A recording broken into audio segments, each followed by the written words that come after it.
The Crimson Shawl by Victor Wallace. Number 3 Laburnum Place was a small red brick villa on the outskirts of Brighton. It was the house my then fiancé had decided we should have as our first marital home. As it turned out, it was our only marital home. I had worried that the house was perhaps too dark, for the rooms seemed full of shadow to me. But she declared herself in love with the place, and so, in traditional betrothed fashion, it was settled. I took possession of Dexter Cottage, as the house was named, the week before the wedding, in order to surprise my wife with the little luxuries that all new brides crave. Rugs upon the floorboards, a fine kitchen table, and 2 comfortable armchairs beside the fire. The rest I left to her, having been advised by my father that a man should seek death by tiger before interfering with a woman and her choice of furnishings. The house itself was small, but sufficient for our needs as we embarked upon our marital adventures. 2 rooms downstairs, kitchen and parlour, and 3 box-sized bedrooms upstairs.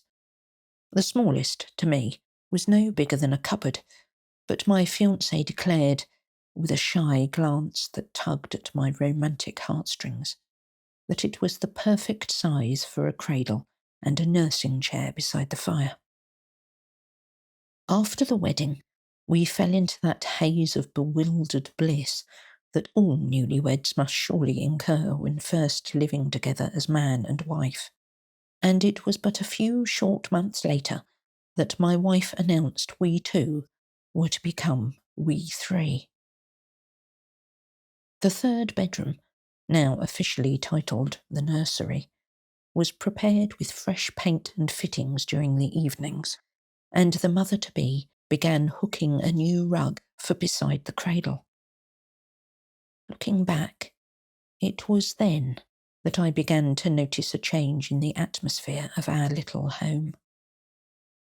My wife's temper became short, and it pains me to admit, an element of spite crept into her words.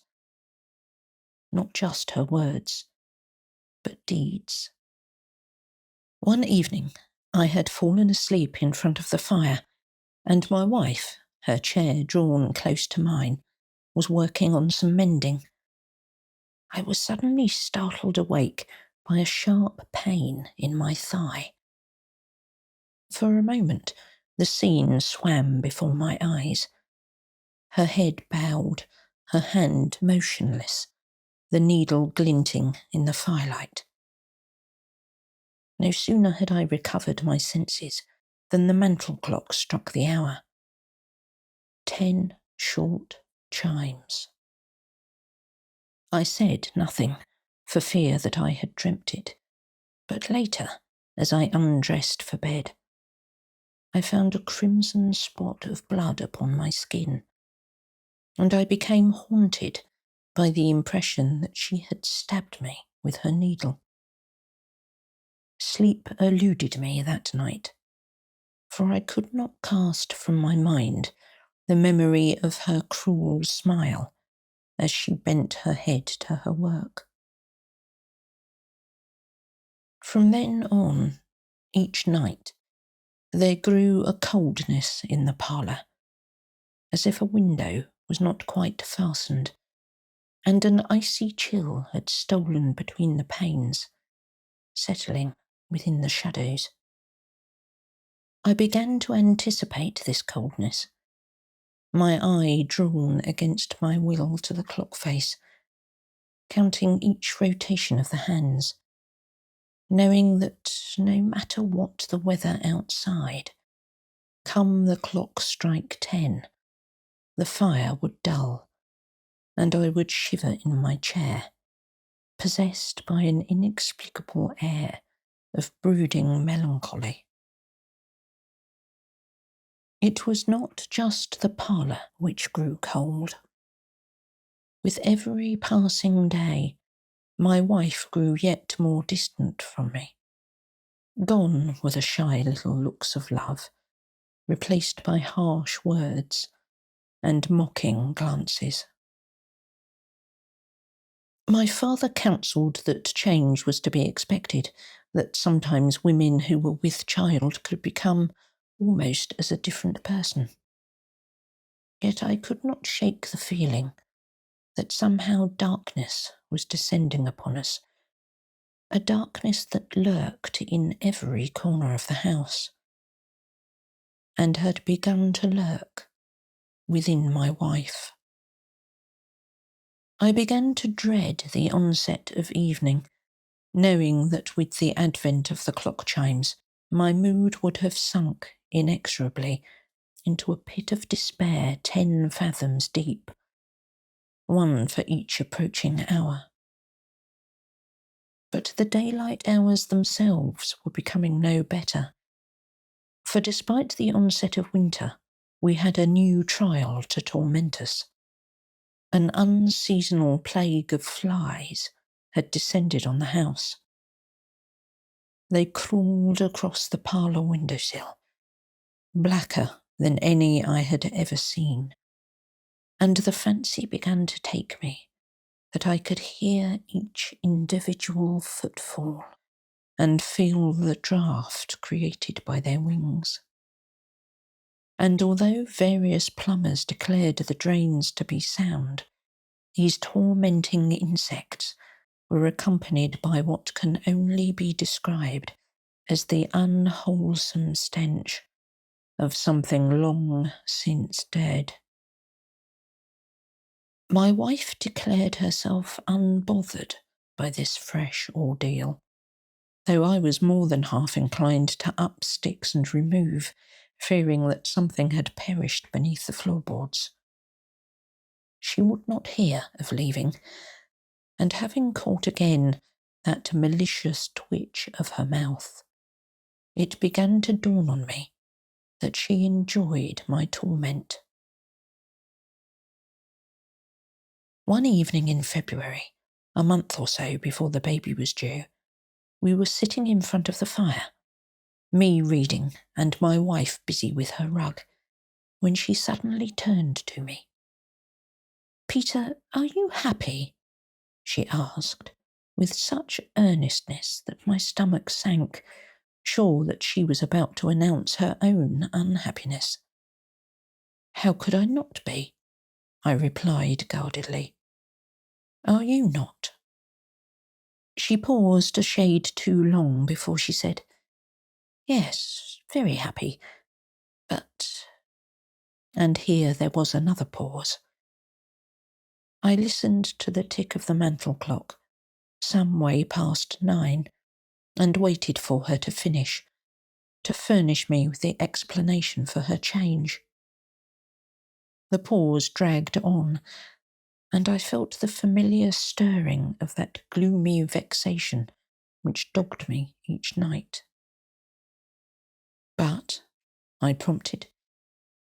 She gave a tremulous smile and forced a little unconvincing laugh.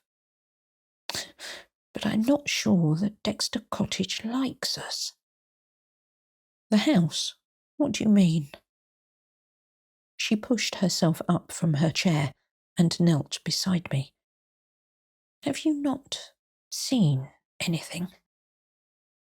She grasped my hand tightly and stared into my eyes with such worry that I cursed myself for not having noticed her distress before.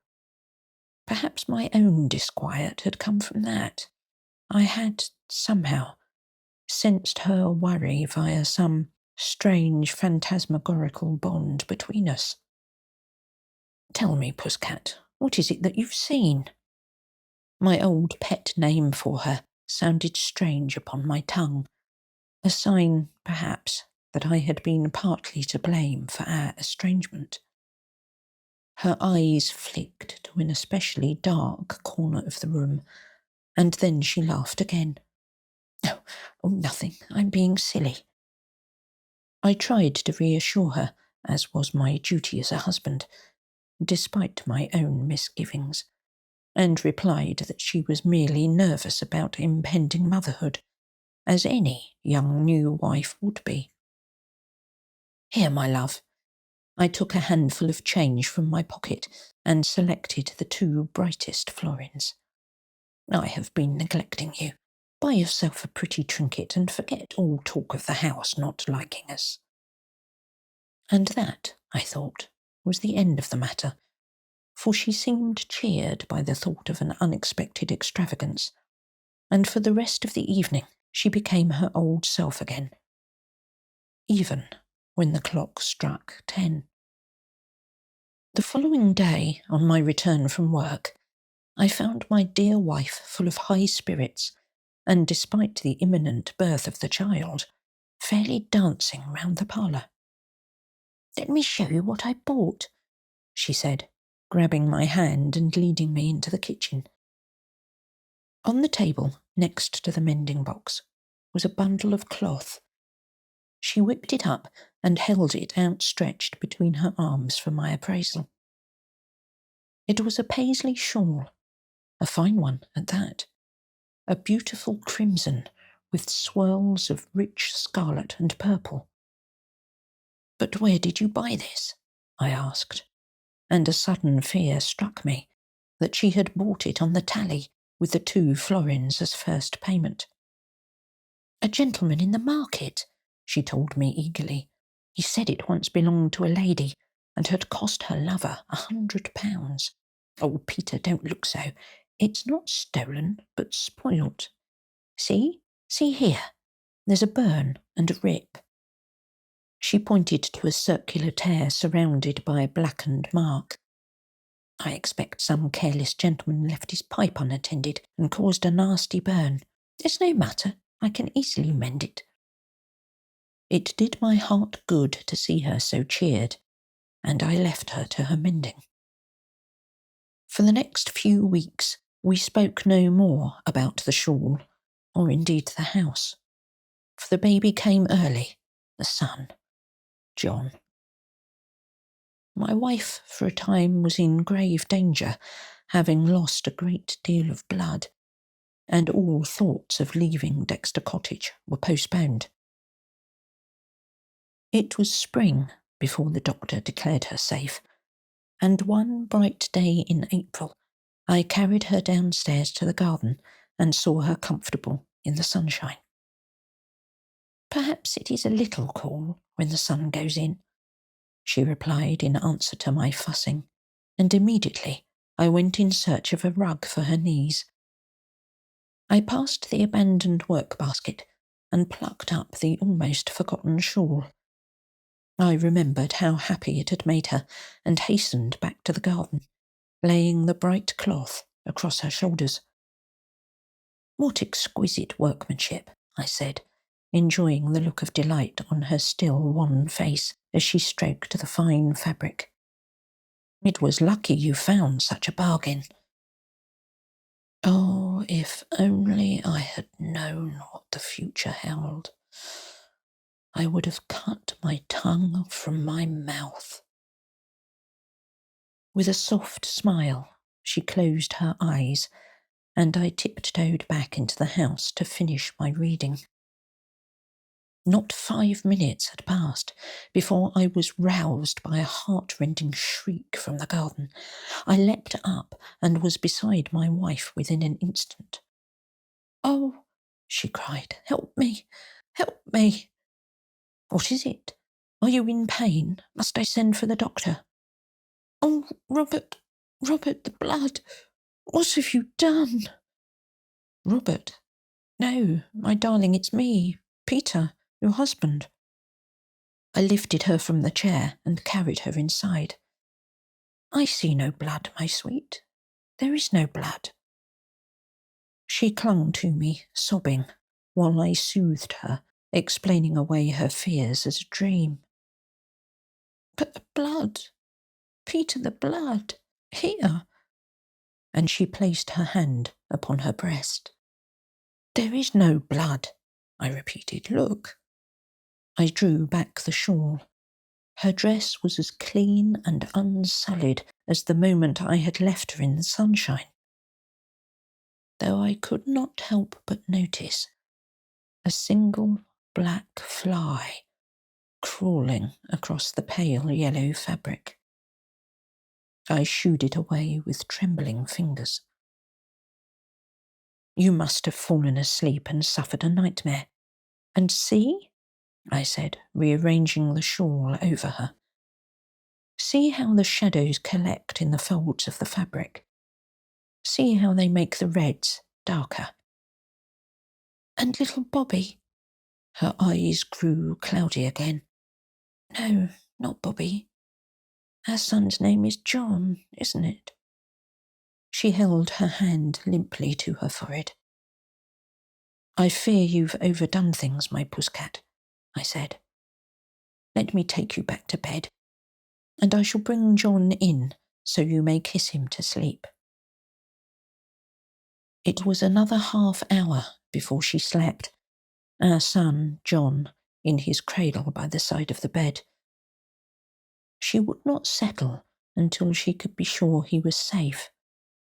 That was the word that exercised her most. Safe. There seemed to be no reason behind her fears, for the lad was a jolly little fellow in rude health, and I put her nerves down to the lingering effects of the nightmare.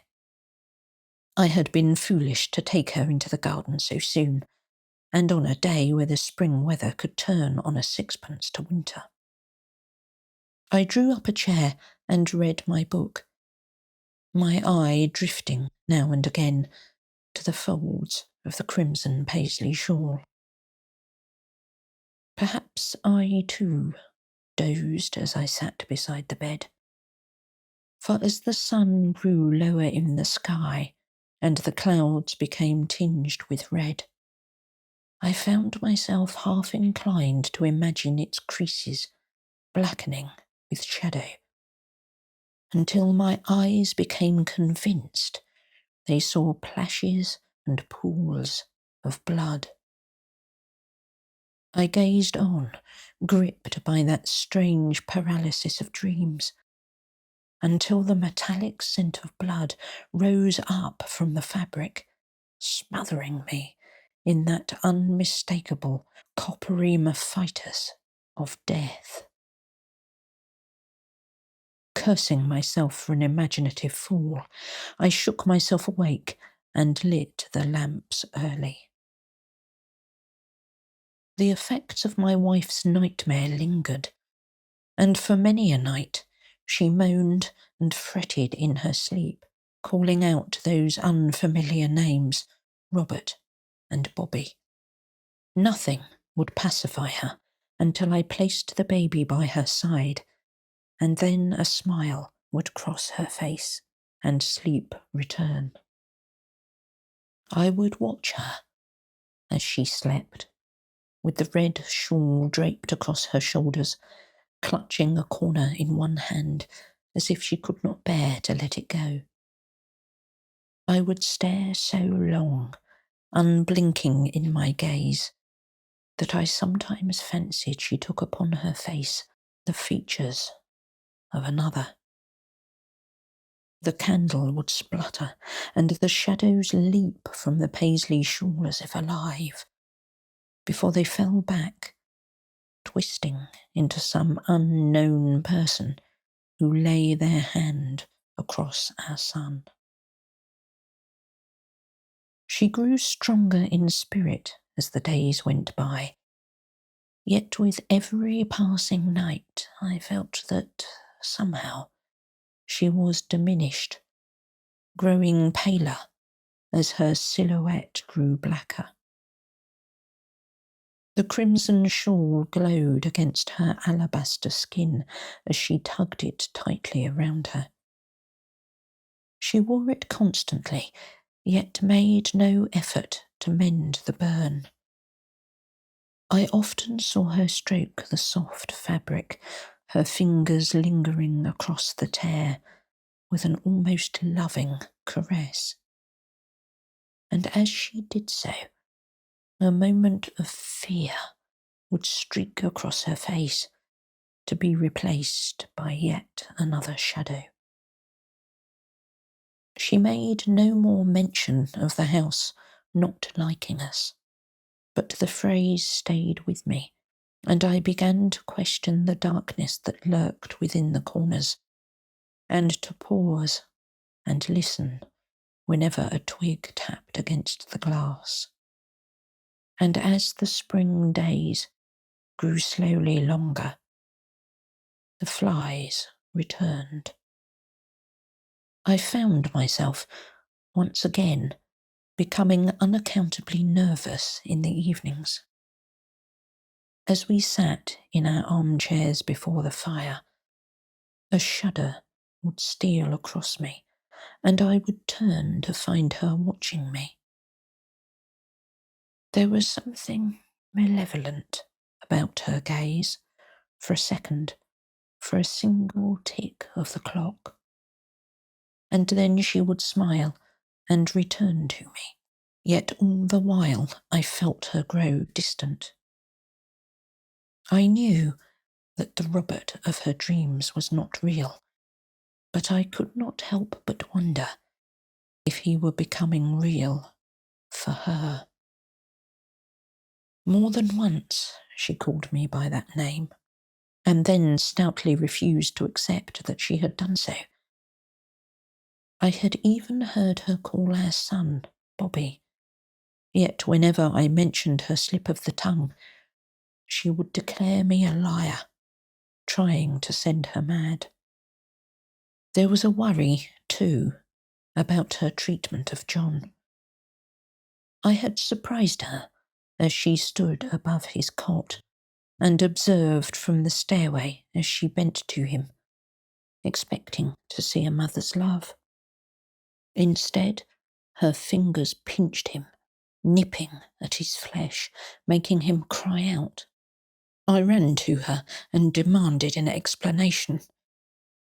A fly, she said, had settled on his arm. One evening, I stood before the fire and watched her as she hooked the final row of her rug, the completion of which had been delayed by her illness. She had been insistent that I should not see it before it was finished, and I had kept to my end of the bargain. Finally, she placed the last tuft and announced it fit for viewing, laying it on the hearth before the fire. There, Peter, tell me you love it. But I could do no such thing. The original pattern of restful blues and greens, which I had once accidentally glimpsed, had been replaced by vivid scarlets and purples. As I looked closer, I recognised the paisley pattern of the Crimson Shawl, and closer still, I saw the blackened circular tufts of the burn. There leapt a horror in my throat as I realised that my wife had embroidered a thick outpouring of red from this black spot, until it resembled, in no small way, a gaping, bleeding wound. It's very striking, I said carefully. Perhaps a little too bright for John's bedside? Bobby, she corrected me firmly, and I think blue is a perfect colour for his room. But, my darling, there is no blue. This is red. All red. She looked at me as if I had taken leave of my senses, and as I stared back, her face became that of a stranger. She had the same blue eyes, the same pale cheeks. So very pale. Yet it was as if someone else dwelt behind them. You have been very clever, I finally said, having steadied my nerves. To have copied your paisley shawl so closely. Why, you have even depicted the burn. What do you mean? She gripped my arm, looking up at me with those unfamiliar eyes. I don't understand. Has something happened to my shawl? She flung the cloth from her shoulders and ran her hands across the silken wool. No, I see no mark. Yet the burn was plain to see. I grabbed the shawl and held the tear before her. Here, see? But instead, she backed away from me, clutching at the neck of her dress. Robert, no, you're mistaken. Please. Peter, for the love of God, my name is Peter. I sank into the chair, my head in my hands, and as I did so, she snatched the wretched shawl from me, running from the room and up the stairs. I let her go. There was nothing to do but accept that my wife was mad, and in the morning I must fetch the doctor. Mad. The thought stabbed at my heart. A sudden shriek from the nursery roused me. The baby's scream of pain rent the air, and I raced upstairs, my heart pounding as I flung open the nursery door. She was leaning over the cradle, skin as white as milk in the flickering lamplight. The shawl glowed red, an evil red, as she twisted it around the baby. One tiny hand was all that remained visible. Already the flesh was turning blue. With a cry, I pushed her away and tore at the shawl. The cloth had muffled John's cries, and as I wrenched it loose, she rained blows upon my back like a thing possessed. But the blows became as nothing, and my soul sickened when I realised she had stuffed the shawl betwixt his lips. I pulled it free. It was the blackened tear that she had fed him. With a howl of rage, I shook her from me and flung the accursed rag into the fire. She screamed the scream of the damned as she threw herself against the hearth, knocking over the oil lamp as she lunged for the shawl. The lamp shattered, and a golden streak of flame leapt across the floorboards. "Look sharp!" I cried. "Fire!" I grabbed the baby and clutched him to my chest, his terrified whimpers wet against my neck. "Get back! The fire!" But she was heedless of my shouts, for it seemed her one thought was to save the shawl. I made to grab her, but she shook me off with a devilish hatred in her eyes. I staggered towards the door with John, and as I turned, I beheld a sight from hell itself. Her hands were thrust into the grate, oblivious to the flames as they licked against her skin. Her flesh grew black as she grabbed the shawl. A burning length of lace dropped from her dress onto the cradle, the yellow flames taking hold of the blankets. She yanked the shawl from the fire and whirled it overhead like a dervish. It became a beacon, flicking scarlet against the walls, and a bright white flash illumined her from behind as the curtains erupted into flame. All this in but a second, a memory that will last a lifetime. A year later, as I took delivery of a crate of items I'd purchased at auction, my eye was caught by an old newspaper used as wrapping. "What name, please, sir?" The delivery man stood with pencil poised above his notebook, but I barely heard him as I read the report. Robert Dexter was hanged at Lewes Prison this morning, having been found guilty of the murder of his wife, Lucinda, and his infant child, Robert, known as Bobby. Dexter, believing his wife to have received a paisley shawl from a rich lover, shot first his wife and then his child at 10 p.m. at their home in Laburnham Place, Brighton. "Well now, aren't you a lively little lad?" The delivery man ruffled John's hair. "What's your name then, sonny?" And my son, his voice still high with a baby's sweetness, replied, "Bobby,